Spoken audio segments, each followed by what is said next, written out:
Hey, friend, welcome back to the Second Act Success podcast. I'm your host, Shannon Russell. We are about to talk about a situation that surprises a lot of women right when they're ready to step into that second act.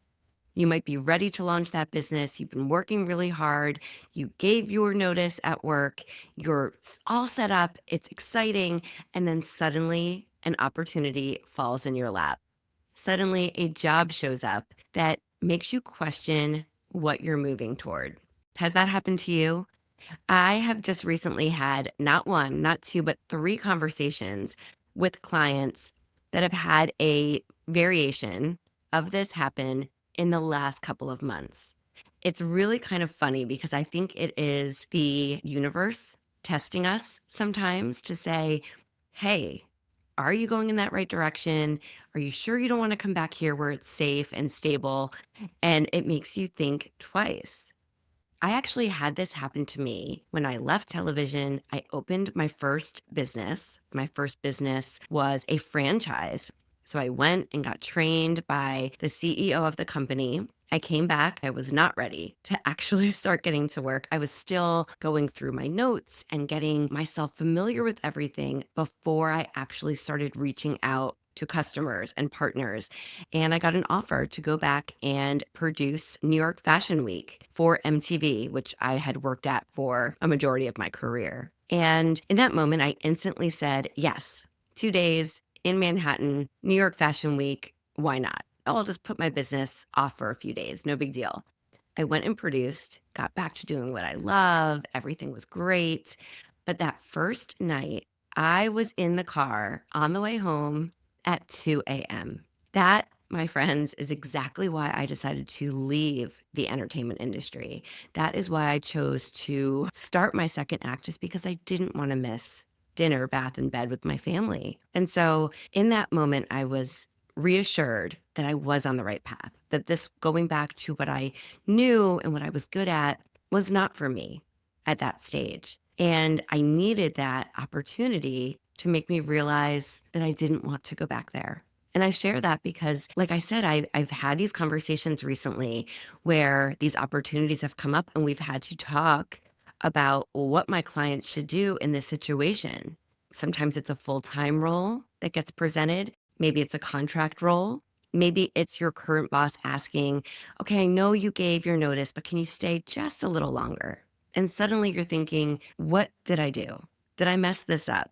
Is this a sign? Maybe I shouldn't run this business. What do I do now in this situation? Let's talk about it. First, if you ever find yourself in this situation, I want you to know that this is more common than you think. I've had several clients recently experience some version of this.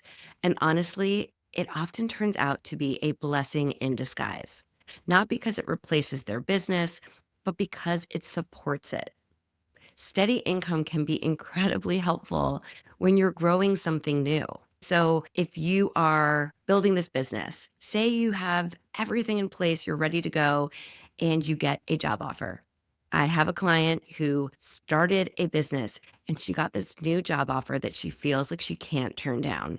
And that job offer is going to give her more steadiness as she builds and grows her business. And it's going to give her that confidence to know that there is more money coming in. As long as she is disciplined to still carry on her business and find those hours in her schedule where she can still do outreach and work with clients and, do her social media and all of the things that you need to do to build a business. If she can find a way to do that while earning this paycheck, it really is the best of both worlds. That is something that I think as a business owner, you are allowed to give yourself. And that's that grace of saying, you know what, for right now, or for X amount of time, I am going to do both and I'm going to focus on the business. I'm going to earn that paycheck, but really when I get home at night after dinner, I'm going to work on the business. Maybe over my lunch break, I'm going to work on the business. You want to make sure it's still front and center. So that is really on you to be disciplined, to look at your schedule, to see how can I still work this business while working my day job. You don't want to think of the business so much as a side hustle, quote unquote, but you want to think of it as I am doing both. I am multitasking and I'm making it happen. This also means you don't have to quit on your dream. Let me say this again. Taking a job or staying a little longer where you're at does not mean that you've failed or that you've changed your mind. It means you're being strategic and you're taking care of yourself and your family. Many successful business owners have built a business alongside steady income, and that has given them the stability to do that and the breathing room that a lot of us entrepreneurs need because it is overwhelming. It's always feast or famine, and I have to hustle to find this client or find this customer or create this new product. So, if you have that income coming in, you might feel a little bit better, let your shoulders down, and feel like you can take that deep breath and build your business slowly on the side or interwoven between that job. Now, I also have a client who recently, she had given her notice. We've been building her business for months before that. And as she gave her notice, she's ready to go. They asked her to stay on for a few more months. And honestly, as much as she didn't want to do that, she said, yes, of course, she doesn't want to leave her team in a lurch.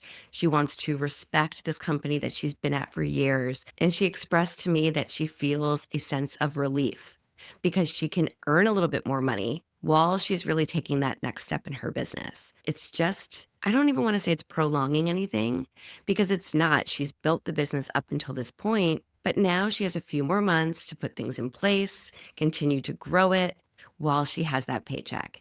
And then she's also keeping those relationships intact, which is really important. You never want to burn that bridge. You want to make sure that you are leaving on the best possible foot because those contacts, those coworkers, those partners, those people that you've spent years working with can be your potential clients or customers or referrals for future business. All in all, I think this client of mine made such a great decision. I'm really happy for her. And I can tell that she's just excited to leave, but also really happy to be wanted and to have that extra source of income for a few more months before she's really going to be doing it all on her own and taking that big leap.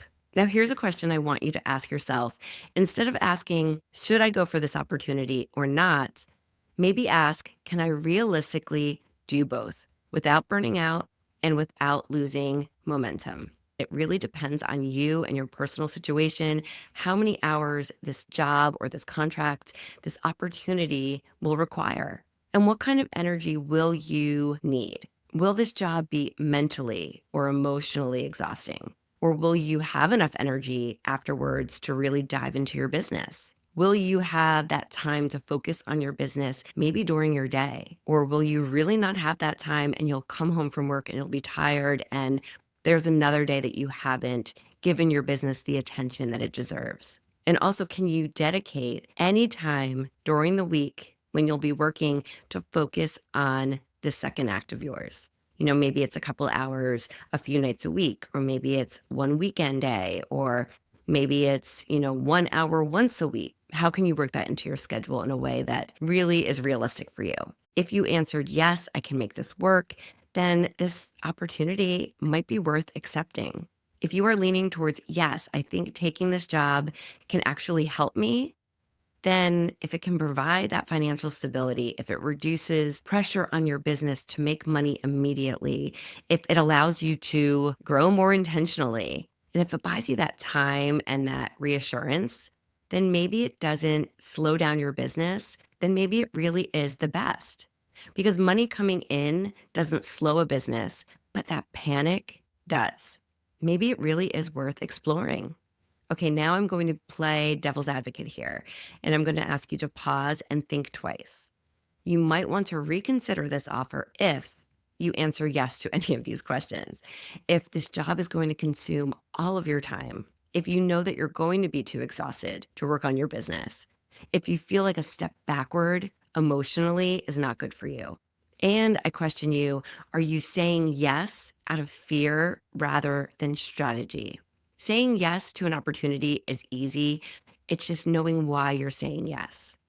So think about that as well and weigh the options. If it risks stalling what you've been building, then it deserves you to take a second look and dive deeper into this opportunity that has presented itself to you. Overall, let me remind you that there's no right timeline when launching a business. Understand that some people leap too fast, some people build too slowly, but both options, both paths are valid. It just depends on your situation. And your second act doesn't have to happen on anyone else's timeline but yours.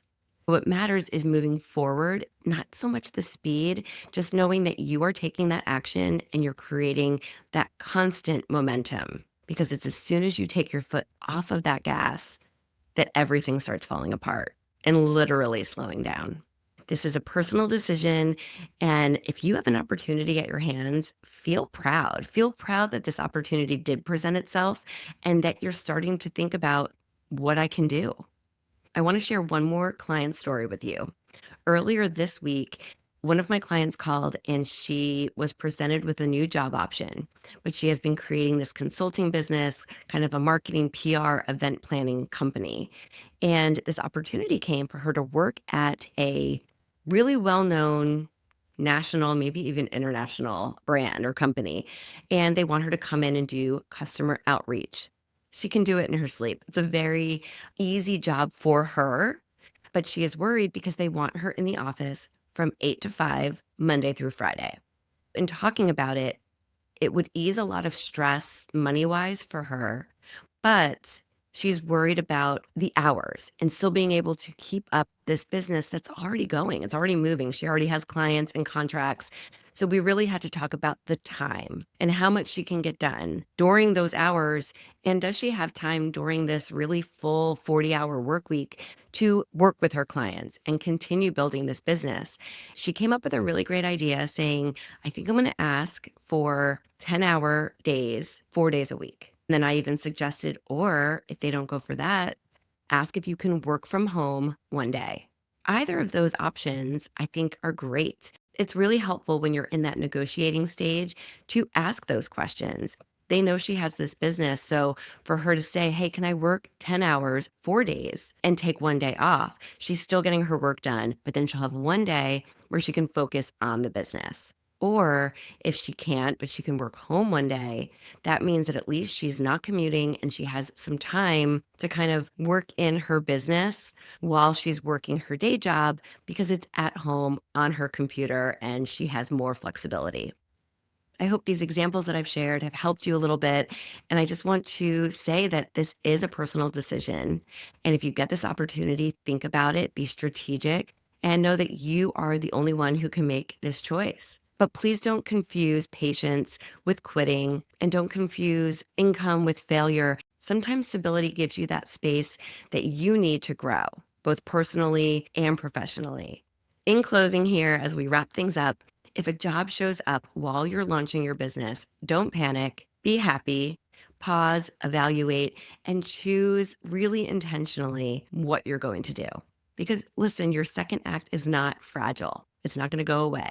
It can really grow alongside your real life and what you choose to do. It's just keeping up that momentum that is going to make all the difference. All right, my friend, I hope this was helpful. If you are looking for any resources to help you build your business and continue to scale and grow, take a look in the show notes below. I have resources to help you. And of course, you can always DM me on Instagram. I'm at Second Act Success, or send me a message. Let's talk about your business, your situation, and see how I can help. For now, this is goodbye, but I will see you on the next episode of the Second Act Success podcast. Take care, my friend.